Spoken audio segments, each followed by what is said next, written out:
Welcome to Issues and Answers with Diane Kinderwater. Issues and Answers is presented as a public service to New Mexicans by State Employees Credit Union, who have been proudly serving the families of New Mexico locally and abroad since 1958. State Employees Credit Union is ready to help you and your family with all your financial goals. And now, Issues and Answers with Diane Kinderwater. Welcome to the program. Happy holidays, Merry Christmas, Happy New Year. Hope 2021 is going to be a good year for you and your family. I'm Diane Kinderwater. Thanks for watching the program. Of course, still in 2021, we're going to be in this pandemic, and it's very hard on all of us. I don't have to tell you how difficult it is. But for some of us, just being able to eat is a difficulty, and I'm even talking about myself. Of course, I've eaten a lot, I have plenty of food, but getting the food has been a difficulty because of the governor's restrictions. All of us have stories about having to wait in long lines just to get these provisions that we need. But of course, we're fortunate to have the money to pay for it. So our inconvenience has pretty much been waiting out in the cold. But for many people, just having food in their pantry has been a big challenge during this pandemic. But the Roadrunner Food Bank is there to help. And on the show today, we're going to talk about the Roadrunner Food Bank and how it's been here in our community for 40 years, and a bit who they're providing food to. And again, during this pandemic, how they're actually changing their distribution. And we'll discuss how and your family can be helped by the Roadrunner Food Bank. So please stay with us. We'll be back right after this. Welcome back to the program.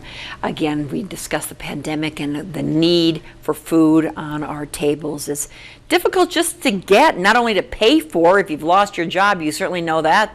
For no fault of your own, because of the pandemic, you perhaps have lost your job. It's difficult to pay for it. But for those who might have the money, just difficult to get it because of the restrictions. But we're going to discuss the Roadrunner Food Bank that was begun 40 years ago by a pastor here in the area.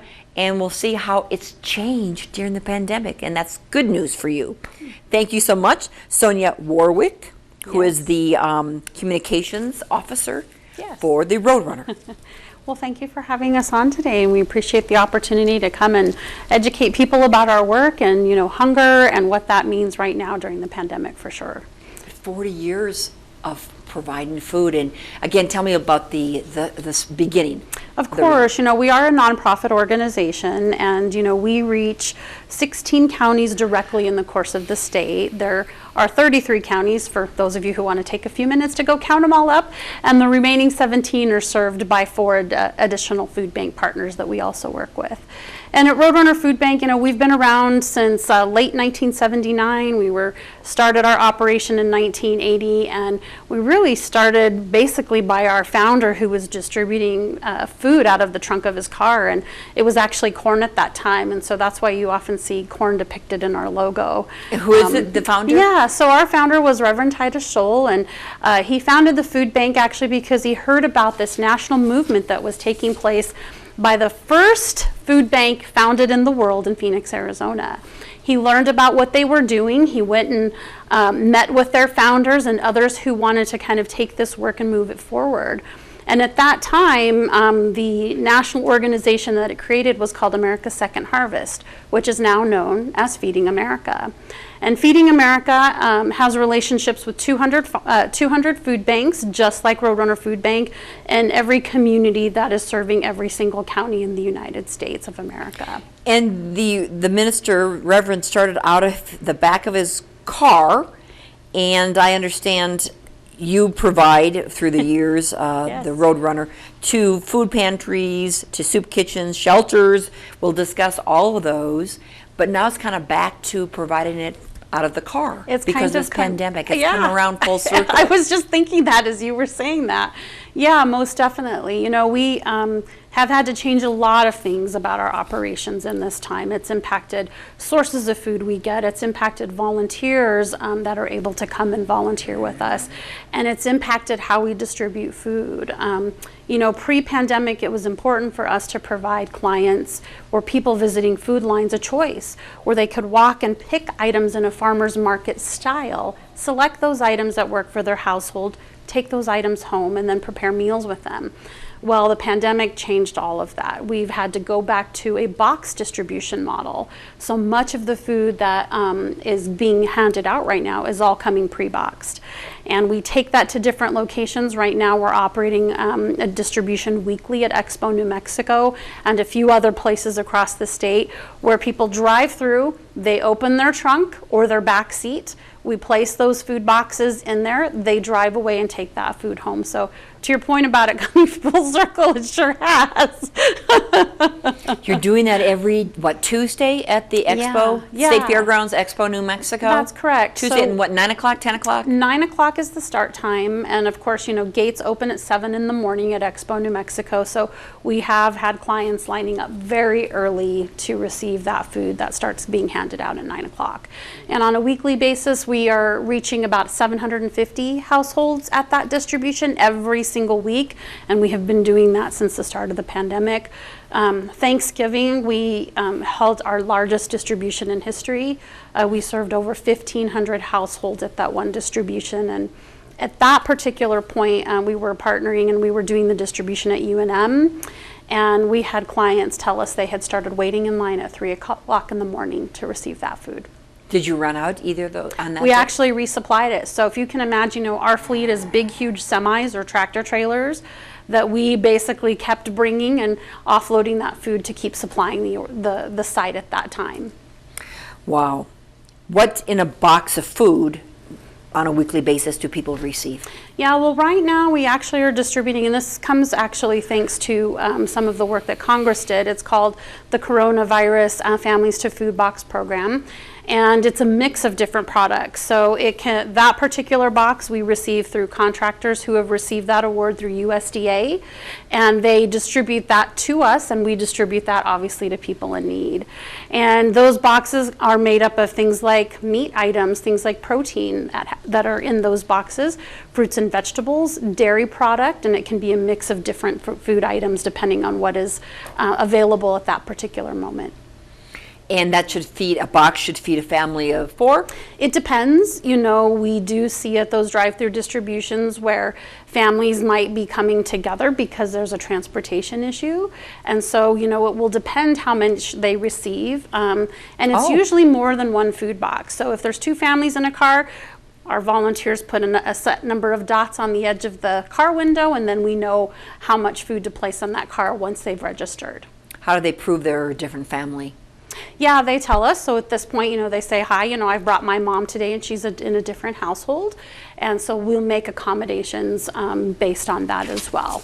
And families at this point in time, they can pre-register right through our website. There's a button that helps them make the distribution go faster for us. So if that's something that they want to visit in terms of need right now and come to that distribution, we're definitely encouraging people to pre-register because it helps us make that line go faster.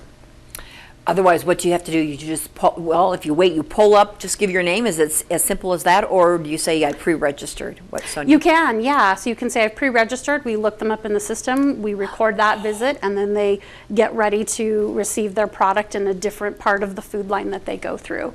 So when folks are able to pre-register, it makes the whole distribution go faster for everyone, and helps us get people in and out in a much quicker fashion, because serving 750 households every week does take about 2.5 hours in that drive-through method where people are pulling into an area, getting registered, then pulling into another area, getting their food loaded, and then off they go to their home. You serve 16 counties, but this particular distribution is in Bernalillo County. That's correct. So do you do the distribution drive-through in any of the other counties? We do, especially at the start of the pandemic. A lot of our agency network, it's those food pantries and soup kitchens and other similar like organizations.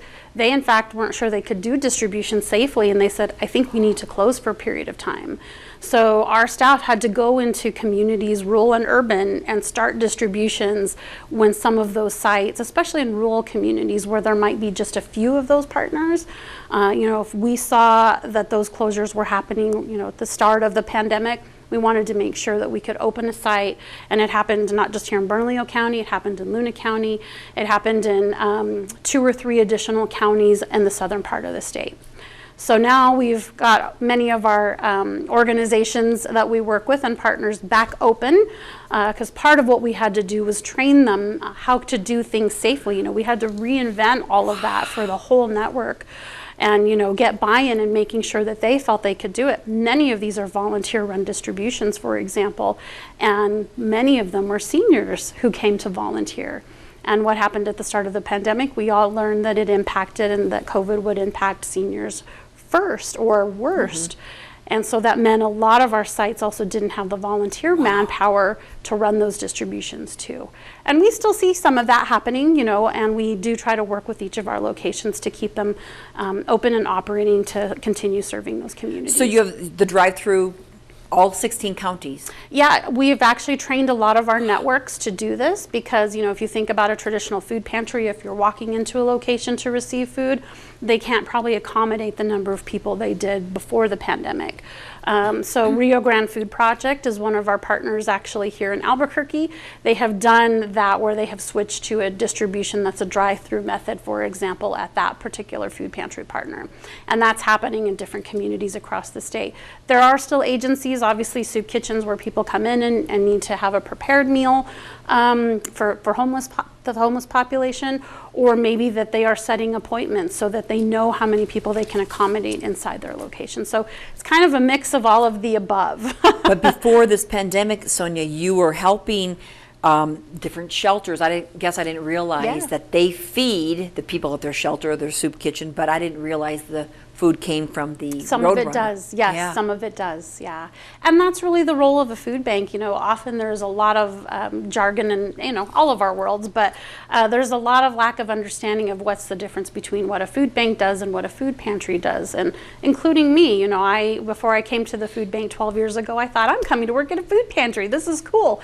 And then I got there and I started to learn, and I said, oh, this is very different. And to give people a visual, if you've ever been into a Sam's Club or a Costco, we are that scale and size. We have a large distribution center where we are taking in donated food, purchased food, food that, maybe we are shared with other food banks in the national network. For example, Arizona shares a lot of produce with us. California shares produce with us at those food banks. Texas, we often get loads that we are sharing with some of the El Paso area food banks. Oklahoma shares some of their protein with us. So also being part of that national network is allowing us to share kind of the other things that food banks can take in, or the other items that food banks in the region But take your in. distribution center is as large as a Sam's Club. Yeah, it is. Where is it located? Right up the street from Century Rio 24, right off of Jefferson and I-25. We're in an industrial area, yeah. It's that huge. So we are a large warehouse. We take all of that food in. Right now we are distributing millions of pounds of food on a monthly basis. I chatted briefly with our director of operations yesterday, and we received about 9 million pounds last month, and we distributed about 8 million, just to kind of give you an idea of how much. And there's a lot of zeros attached to that, so it's hard to understand what that is, but we are delivering tractor trailer loads of food in communities all across this state right now. And how are you funded?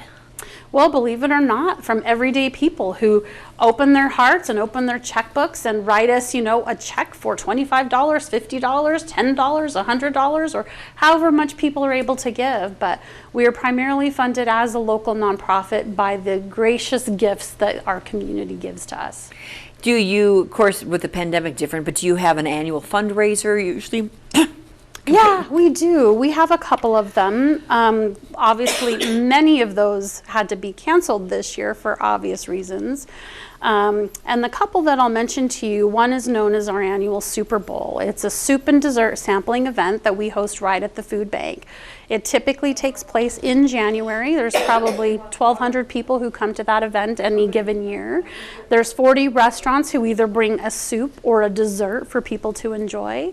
And we sell tickets to that event. And so that's one way that we raise money. But often too, it's just people who give every month. They're monthly donors who are committing to a monthly contribution to Roadrunner Food Bank, and that monthly gift helps us plan ahead. Definitely in times like this, where we don't know from one day to the next, how the pandemic is going to continue to impact unemployment and people's individual finances as they're struggling to find work. And you talked to the state legislature this summer regarding the Federal CARES Act and getting some federal assistance that they were able to provide the state. Yeah. So that was some pass-through funding from feds to the state, and we actually were just given that notification a couple weeks ago. And what we're trying to do is meet the feds and the state's deadlines to try to acquire food that we can then provide to New Mexicans in need, and also provide it to New Mexicans in need, not just here in the metro area, but in counties across the state. And how much money was that? I know that was to the tune of, I believe, about $5 million. That's my understanding at this point. And like I said, our staff right now are still putting the things in place to try to secure additional food, because we do believe next year will be much leaner. This year, 2021, right? I mean, this is, we're in this year, and it's still, it's still tough. That is true. What have you seen? Different, people, your clientele different than? Yes, tremendously different. We know, poverty is definitely an issue in our state, and hunger comes along with that. If you're in poverty and you don't have the ability to afford food, you're often going to wind up in a food line, or you're going to often consider maybe applying for public benefits for like SNAP, for example. But this has kind of been a whole other game changer for us. We see people like you and me, people who probably never imagined that they would need food assistance in our food lines. It's people who were working, and suddenly, they had the carpet pulled underneath them in terms of what this has caused in relation to the unemployment. And it's people who, you would never think wind up in a food line. What do they say to you? They're very grateful. One of the cool things, or I don't know, maybe that's the wrong word, but one of the neat things that we did early in the pandemic is we collected paper plate stories. As people were pulling into these drive-through distributions, we asked them, share a few words about what your situation is. And it was from people from all walks of life. It was people who ran nail salons, people who, cut hair for a living. We saw people in line who no longer had that overtime that they counted on with city departments that, didn't have that available to them anymore, and that's what paid for their food. We had educational assistants in food lines. Educational what? Oh, assistants. Okay. Yeah, people who work in schools, and their EAs or educational assistants that were struggling to afford the things that they had. So we saw students working on masters and PhDs in food lines. So, it was interesting, and we continue to see those kinds of faces and people who have been really impacted by this, never before needing this kind of help. Oftentimes people say that when they see it on the news, the different kind of cars that pull up, and you're laughing. Yeah. We've all seen them, the Lexus cars driving up, newer model cars than perhaps you and I drive or driving up, and they're saying, why is that guy driving a 2020 car in that line getting the free food? And all I can say to people is, we're quick to judge. We're quick to judge what people are going through. We don't know the situation of that family. We can think that we know. We don't know if both the income earners lost both of their jobs in that household. We don't know if it's a single parent that lost their job. We don't know if it was a senior who suddenly took in their children, their grown children, and their grandkids who are in need. It's I don't know. I guess I can just say we're quick to judge, and I think we have to be a little more forgiving and trusting that people are going to show up to a food line that they've waited for hours to pick up food. That takes, in my opinion, a lot of courage in itself. And, I just hope that, it's something that we're more forgiving of. And there is no guidelines, no questions on anything, just at this There point. are for some of the federal food that we distribute, of course. We distribute USDA commodity products, and that is funded every year or funded every 4 years through a legislation called the Farm Bill. Every state receives an allotment of that, and every county is guaranteed an allotment of that food. And there are income I should say, requirements to receive that product. How do they receive that? So they fill out a income declaration when they attend our distribution, and then that, based on if they qualify for SNAP or WIC or free and reduced lunch, that automatically qualifies them for it. And then again, if they fill out that income and declaration statement and they don't qualify for those programs, but their income still meets the eligibility guidelines, they'll be eligible to receive that food for up to a year. But where do they go to get that? It depends. A lot of our partners distribute that product. It can be, for example, there's additional paperwork that USDA requires and the state requires that we complete and that our agencies complete. And not all of our agencies have that level of ability to complete that additional paperwork. So some have opted not to. Some have opted to say yes, and we will do that. So, obviously it just depends on that particular partner. It depends on what they have in terms of staffing or volunteers to commit to that level of paperwork. We mentioned food pantries and soup kitchens, shelters. What other places? You said healthcare? Healthcare sites, yeah. There has been definitely over the years, even the recent years, a lot of research done about the impact and costs of hunger or food insecurity on people's health. And research shows that people who are experiencing hunger tend to have higher rates of diabetes, they tend to have higher rates of hypertension. And food banks across the country have been very intentional about trying to resource or access more nutritious food. So one of the things that we are very proud to distribute, for example, is fruits and vegetables. When we started 40 years ago, that wasn't even something we could fathom. You have to have the right cold storage and the right temperatures in your warehouse to manage those kind of complex food items. And by being able to provide that nutritious food, we think that we can help improve food insecure households and their situations in terms of if they're managing a chronic illness, for example, like diabetes. And we've seen successes in that, believe it or not. We've particularly had relationships with First Choice Community Health. And they've told us stories of clients who have attended their distributions where we're providing produce at their healthcare clinic, and said that it's been able to turn people's A1C around and their diabetes situation around completely, simply because they've had access to affording nutritious food. And I think that's another big nomer is something that people may not understand. If you're poor and if even you have a small budget, research shows that if they have that small budget, families who are experiencing hunger are going to pick food items that may not have all the right nutrition for them.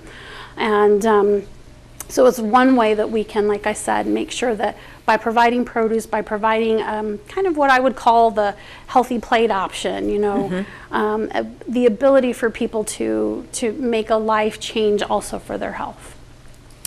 Regarding the churches, they distribute a lot of the food as well? Yeah, they represent a significant number of our partner agencies, for sure.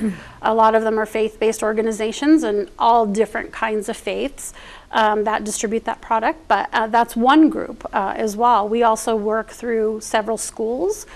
We are distributing food to about 90 school partners in different school districts. So the schools, again, back to some of the shelters and things, because people donate to them, I'm thinking a large part, I was thinking prior to meeting you, a large part of the donation went to the food distribution, but is really coming from the Roadrunner. Some of it does, yeah. And the schools as well, we all know that our public schools now tend to feed the students breakfast, lunch, and sometimes take home dinner or take home a weekend food provision. Yeah. But that is not necessarily coming from the taxes we pay to the school district, but coming from the Roadrunner. Correct. Well, schools, as you know, and many of our schools are Title I, meaning they have a majority of their kids that qualify for free and reduced lunch. So the food that we're bringing to schools is not that. It's not their breakfast, it's not their lunch, but it's really complimentary food for the whole family. So families can pick up that food at participating school partners most often once a month.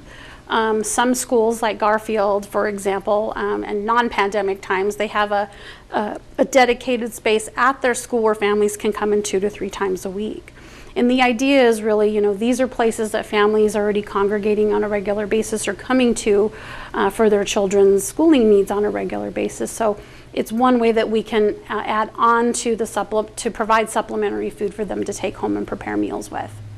I've heard of the weekend packages, a backpack of food, I'm thinking. Yeah. Is that from the school district or perhaps from Roadrunner? It's mostly from us, it's mostly from us.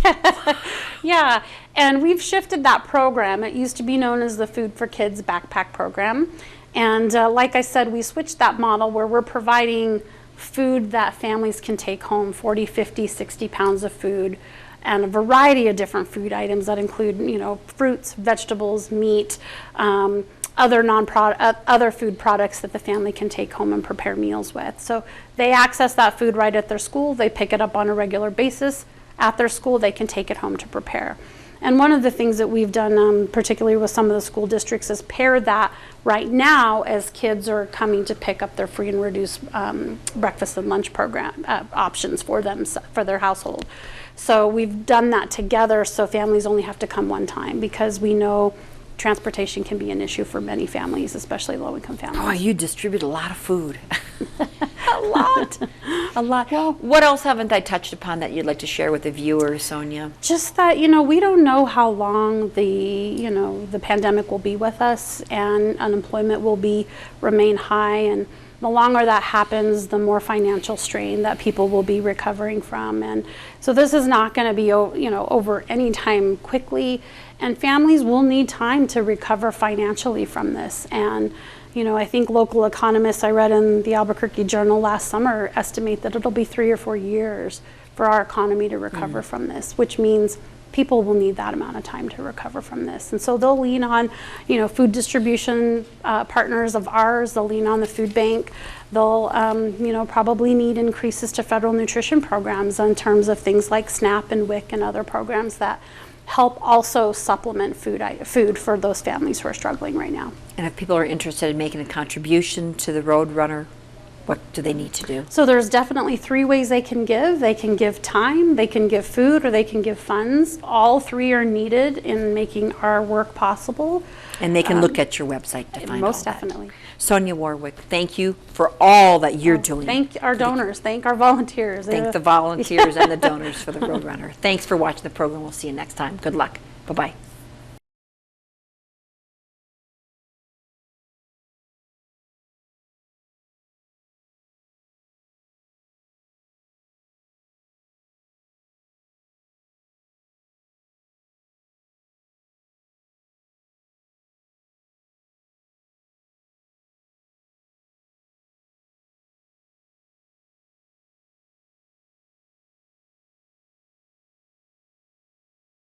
Issues and Answers with Diane Kinderwater is presented as a public service to New Mexicans by State Employees Credit Union, which has proudly been serving the families in New Mexico locally and abroad since 1958. State Employees Credit Union is ready to help you and your family with all your financial goals and is the exclusive sponsor of Issues and Answers with Diane Kinderwater in order to inform, educate, and better the lives of New Mexicans. To comment on today's program or to purchase a DVD copy of any Issues and Answers program, visit sunbroadcasting.org or call us at 505-345-1991.